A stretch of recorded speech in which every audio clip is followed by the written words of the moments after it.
მოგესალმებით მეგობრებო, გადაკარი ბარიდან. დღეს გარგალს მინდა დავასხა არაყი.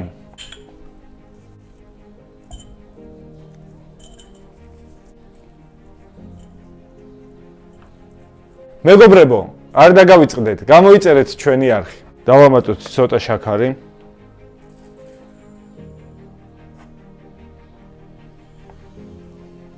ვასხავთ წყალს.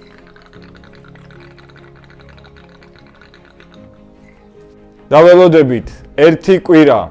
გავიდა მეგობრებო, 1 კვირა და დროად დავაგემოვნოთ გარგლის ნაყენი. ბულ. აი ასეთი ფერი მივიღეთ. ძალიან მაგარია. ალე, გადაკარი მალე. всё, კაი გაჩ